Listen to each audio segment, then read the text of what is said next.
Assistant director పరంగా వస్తే మీరు ఒక దగ్గర చెప్పినట్టు గుర్తు నాకు, మీరు ఒక అసిస్టెంట్ డైరెక్టర్ అనేవాడు కనీసం ఒక 5 సినిమాలకు వర్క్ చేయాలి, అన్ని డిపార్ట్మెంట్ల మీద అవగాహన వచ్చి ఉండాలి అని. ఇప్పటి జనరేషన్లో అది సాధ్యమా? ఇప్పుడు అంటే అది ఇప్పటికీ మీరు అదే మాట మీద ఉంటున్నారు. అందుకని అదే స్టాండర్డ్ కనపడుతుంది కదా. పారాసైటికల్ అయిపోయింది సినిమా ఇండస్ట్రీ, పారాసైట్స్ లాగా అయిపోయారు. ఓకే, అందరూ ఓకే, హోల్ అంబియన్స్ అలాగే అయిపోయింది. అందుకని స్టాండర్డ్ సినిమా రావట్లేదు. శంకరాభరణం వస్తుందా? గ్రేట్ శంకరాభరణం వస్తుందా? మరి ఎలా? సో దాని రిజల్ట్ కనపడుతుంది. దానికి ఆర్జీవి గారు కదా కారణం ఒక విధంగా, డిజిటల్ 5D మీద కాదు కదా. ఆర్జీవి గారు కూడా ఒక 2 years పనిచేసి వచ్చారు.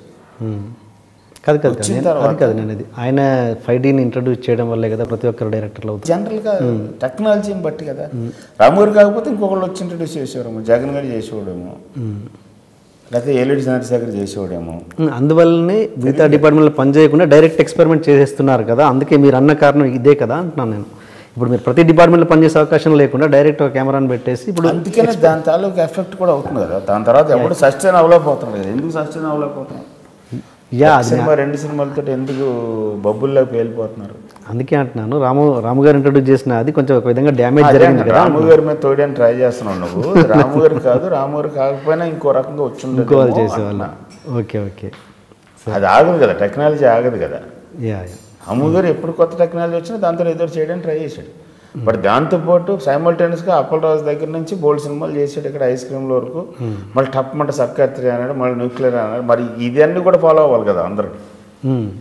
అది ఫాలో అవ్వకుండా ఓన్లీ అదొక్కటి ఆయన చేసాడు ఇక్కడ మనం చేసాడు ఆయనతో కంపారిజన్ ఏంటి? ఆయన ఏదైనా చేయడు.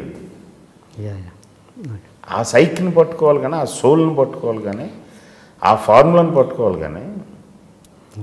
సో ఒక 5 years అలా ఒక అసిస్టెంట్ డైరెక్టర్ అనేవాడు చేస్తేనే ఒక మంచి గ్రిప్ వస్తుందని మీ ఉద్దేశం? డెఫినెట్గా it makes a lot of difference. Okay, కంగారు ఏంటనే 22 ఏళ్ళ వయసులోనే 24 ఏళ్ళ వయసు ఆ ఏజ్ అది అమ్మాయిలకి ఏజ్ లాగా ఓటొక్క ఏజ్ లాగా ఈ టైం నేను డైరెక్టర్ అయిపోవాలండి. అదే ఆ పారాసిటికల్ మెంటాలిటీనే ఆబ ఎక్కువైపోయింది, ఆశ ఎక్కువైపోయింది. ఓకే, ఈ విషయానికి రాము గారు అతీతం ఉంటారా? 100%. మామూలు మనుషుల్లాగా ఉండడు ఆయన. మామూలు మనిషి కాదు ఫస్ట్ ఆఫ్ ఆల్. అది వేరే సోలు, అది వేరే జన్మ. అది ఒక్కొక్కసారి ఒక్కొక్క జనరేషన్ ఎఫెక్ట్ చేయడానికి ఒక్కొక్క పర్సన్ పంపిస్తూ ఉంటాడు. ఆయన ఆ జాతి. రకరకాలు మాట్లాడుకోవచ్చు, అర్థం కాకపోవటం వల్ల, మనకు అర్థమయ్యేలాగా ఆయన చెప్పడం లేకపోవటం వల్ల, లేకపోతే మన తాలూకు భయాలు, మానసికమైన బిల్డప్లు, ఇట్లన్నిటినీ పగలగొట్టుకుని చూడాలి రాంగోపాల్ వర్మ. అంతేగాని నువ్వు భయంతో బతుకుతూ ఆ భయం ఆయన దగ్గర లేదు కాబట్టి ఆయన మీద రాయటం కరెక్ట్ కాదు కదా. నీకు భయం అలాంటివి చేయడానికి, కానీ నీకు చేయాలని ఉంటుంది లోపల. ఆయన చేసేస్తున్నాడు అక్కడ. సత్యేంద్ర గారిని మీరు కలిసారు ఎప్పుడన్నా? సత్యేంద్ర గారు ఓకే, కలవలేదు, కలవాలని కూడా లేదు.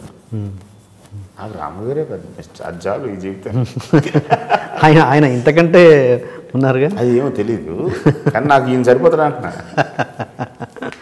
Okay, you are watching iDreammedia.com. Please subscribe it.